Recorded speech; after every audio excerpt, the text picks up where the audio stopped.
maa ngi dëkk fii Joal voilà li ñu fi dajale tey mooy comme ni ñu ko waxee léegi dañu am naqar ak tiis bu ñuy ñaxtu naqar bi lan la mooy dañu am ay parcelles yoo xamante ne équipe sortant bi fi jógee moom mu ñu ko attribué jox ñu ko légalement mu nekk lu légal kenn ku nekk ci ginnaaw fii nga gis moo ngi aktam voilà mu am benn minorité laay wax boo xamante ne dañu ñëw ak maire bu bees minorité bi ñëw dem toj suñu borne yi te borne yi li ñu jàpp mooy lotissement bi du lotissement rattachement la jaar na fi mu war a jaar tey nag ñu daje woon fii pour ñaxtu loolu dégg ngeen fi wax yi fi xew yëpp mooy ñun tey jóg nañu ba taxaw ba nga xamante ne kenn ku fi jógati dem fële naan da ngay buddi ay borne danañ ko jëflante ak yow dëkk bi dina tàkk dëkk bi dina tàkk ay jaasi dañ jóg parce que li ma dégg fii ñu ngi koy wax dañuy lancer appel président de la république ab ministre muñ la fa mënoo nekk ministre de la république boo xoolee ni ñu ko falee ci Joal géej nañ ko fale ab maire ci Joalo ñu fal la presque 60% waa Joal am ci yooyu yaakaar parce que yaa leen jaay ne da nga jege président yaa leen jaay ne yaay ministre yaa leen jaay ne da ngeen ay projet yaa leen jaay leneen ak leneen ñu fal la pour loolu nga ñëw li nga njëkk a def ngay topp benn minorité boo xamante ne dañu commencé depuis le début li ñu commencé mooy maire sortant bi fi nekk bu lotissé parcelles yi kon yow doo am chance pour nekk maire ñu indi journaliste yëpp yéen ñëwoon ngeen ci site bi mu ne fii baaxul donc bu ñu ñëwaatee tey mu falu ñu xaar ci moom leneen ak leneen ak leneen nga yónnee waat xale yooyu ñu dem fale buddi ay borne là dañuy jàpp ne li gars yi naan dañu dépassé les bornes ñun nag dañuy interpeller directement président de la république na artu kii nga xam ne mooy ministre kii moo nga xam ne mooy ministre Sophie Gladima parce que moom moo ne am na benn boy journaliste bu ko laaj ne ko lotissement bi kat bi am loo ci xam te est-ce que am nañu buddi borne mu ne lotissement bi jaarul yoon jaarul délibération jaarul yoon parce que waruñ ko joxe kon moo ko ordonné moo koy xamal ne bu xamul du lotissement c'est un rattachement boo xamante ne document baa ngi nii dañu ko boole ci sanc 2 extension dafa amoon délibération en 1994 kon bu amee ñu am seen i tool comme ni ko soxna si waxee léegi ñu bëgg ñu rattaché leen seen tool aligné leen kon dafay jaadu équipe bi fi nekk ñu def seen rattachement bu ñu rattaché ci lañ jël fële nga xam ne dañuy fayoon taxe de bornage te amuñuy parcelle ñu fekk fi 3000 et quelques personnes yu fay taxe de bornage te amuñu terrain maire bi fi jógee ne kon comme noonu la dinaa fexe fële domaine national du alalu kenn du suufu kenn suufu Sénégal la mu lotissé ko rattaché ko jox ko ñi nga xamante ne mooy population bi équipe bii ñëw nii ak madame nee na comme li baaxul dañu koy dindi def ko rek ba mu baax ñu jox ko sumay nit léegi nag li ñuy wax mooy li ma wax léegi dañuy interpeller président ministre de l'intérieur fi mu toll ni Joal li ma wax léegi dañuy soxla stabilité sociale buñ la falee nga nekk maire li ñuy xaar ci yow mooy nga defar li ñuy xaar ci yow mooy nga dalal Jean Collin jaar na fi mësuñu gis lu mel nii Joseph Sobel jaar na fi def na ay lotissement am mësuñu gis lu mel nii Boucar Diouf jaar fi fekk fi lu ne mësuñu gis ay groupe yu toj ay borne kon pourquoi moom mu ñëw remplacer Boucar Diouf Paul Ndong jaar fi pare pourquoi Boucar Diouf ñëw moom mu dem di buddi ay borne di toj ay borne yoo xamante ne ay baadoola lañ ko jox dama jàpp ne loolu tooñ mënu ko weesu ñun nag danañu porter plainte contre ñi nga xam ne ñoom ñoo buddi ji borne yi am nañu liste bi xam nañ seen tur xam nañu leen danañu porter plainte dès demain bu soobee yàlla lu ñu yoon may ñu jël waaye daal ñu ngi interpeller président de la République wax naa ko ñetti yoon dañuy bañ nag li ma fi dégg ak li fi xew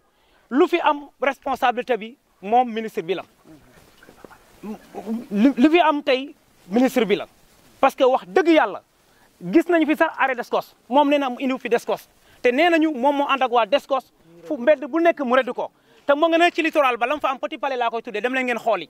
la fa nekk mot na 200 millions te pareegul jënd na fi benn terrain boo xamante ne presque ci ay mbedd la nekk ñetti mbedd la jël kon jàpp naa ne balaa ngay digle càngaay da ngay fekk nga set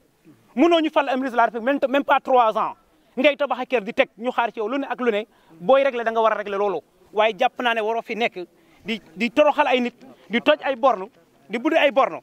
maa ngi koy parcelle 380 parcelles dong la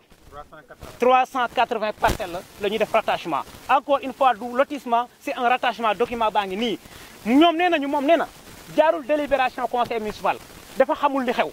un rattachement soxlawul délibération conseil municipal doy na rek nga dem def joxe information conseil municipal te jaar na information conseil yi seen bopp ñoom ñoo ñaan ñu may leen ci ay parcelles parce que yàgg nañ te amuñuy parcelle pour ñu may leen conseil ñoo ko ñaan ki nekk tey premier adjoint au maire moom moo nekkoon secrétaire moo ko signé boo doon bind PV yi procès verbal baa ngi nii moom moo demandé pour ñu jox conseil yi ay kër moom am na terrain conseil sur le 56 conseil ku nekk am na terrain kon bu ñu taxawee moom ministre bi ci boppam moom maa ko dégg moom mu ne jaarul délibération conseil municipal gisul document buy wone ma jàpp ne dafa xamul wala dafa ko tey document baa ngi nii jaar na délibération jaar na information conseil municipal plan baa ngi nii bu ñu paree ñu jox leen ko kon li muy wax ay waxu naxa sax nang la dama ne nañu delloo ji suñuy borne bu ñu bëggee jàmm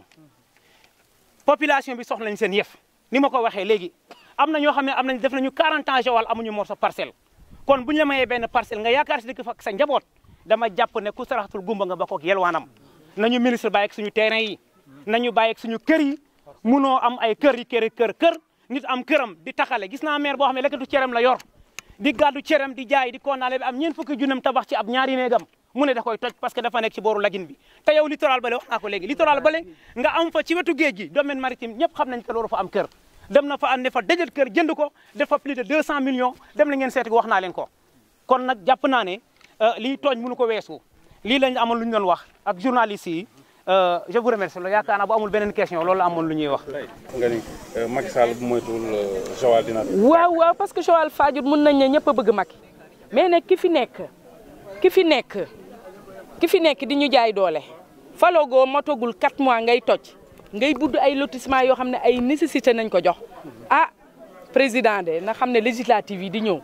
Joal Fadiouth du ñu wax nag parce que am na yoo bëri boo ko waxee day mel ni menace te ñun du ñu menacer président de la république il est là pour tout le monde na wax ak ministre am bi na wax ak jigéenam bi day jaay ni jigéenu Macky Sall la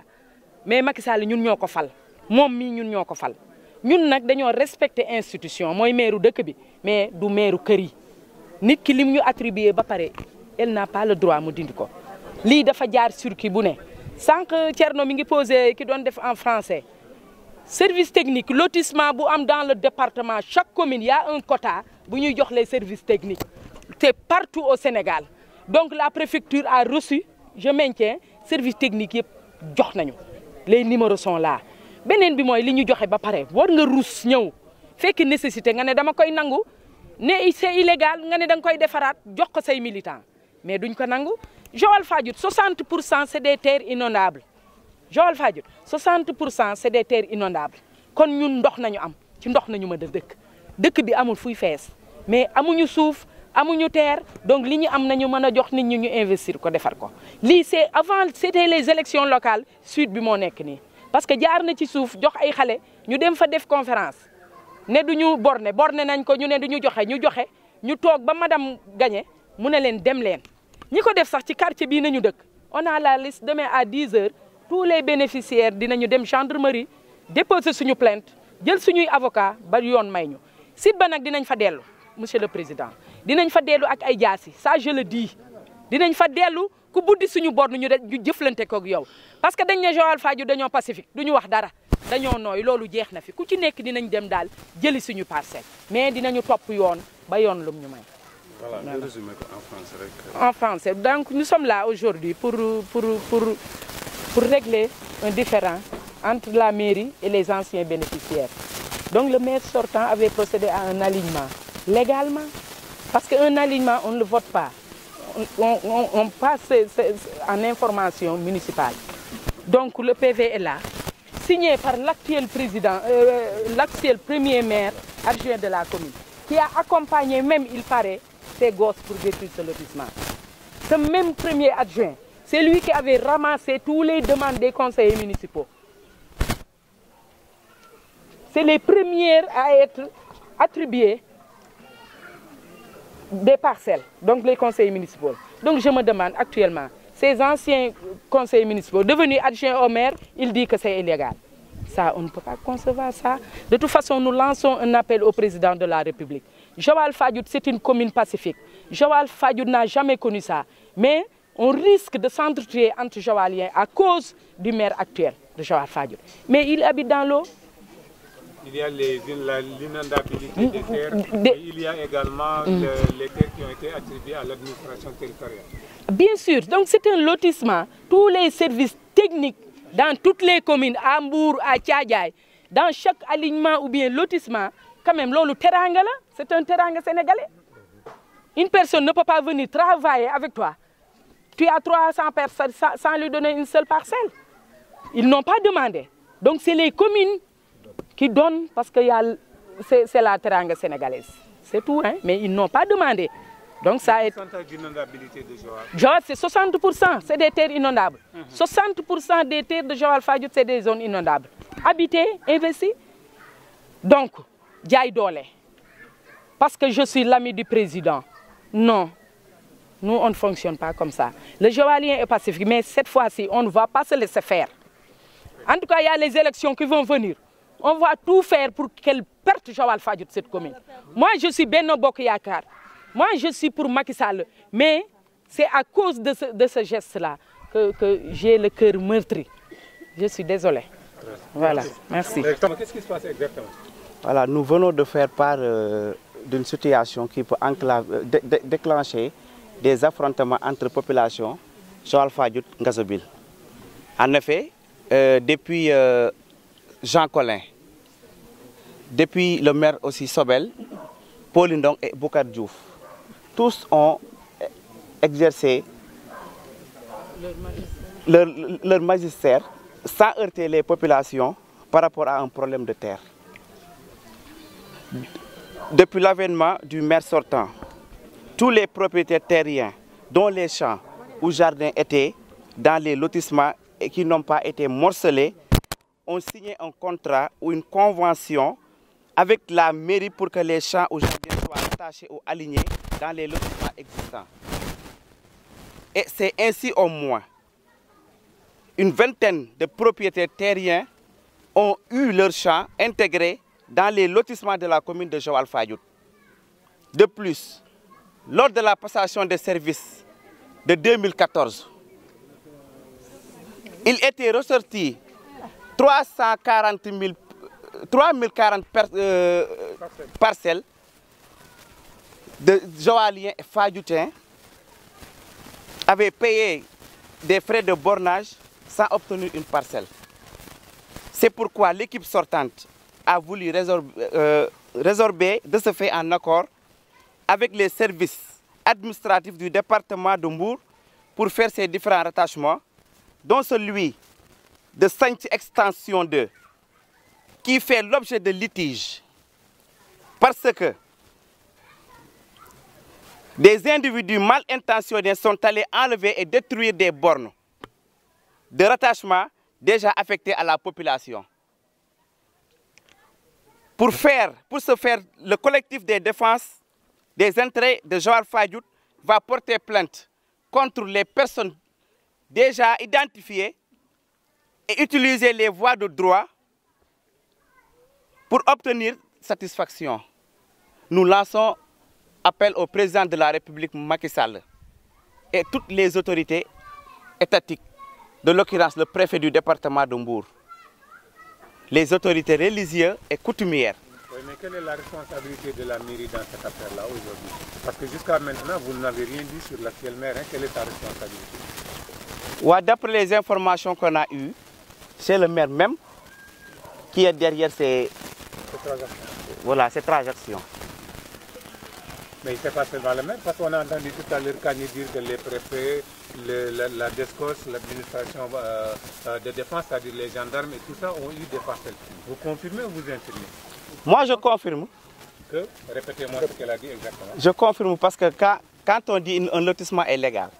alors que tous les services techniques ont passé et voir le site, là où toutes les choses devraient se passer, ils sont passés là-bas, franchement parler. On n'a pas de problème. Les services techniques ont signé, aussi ils ont obtenu des terrains.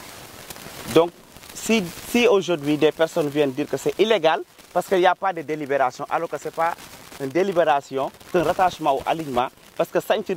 Extension existe dans les lotissements de Joal-Fadiouth.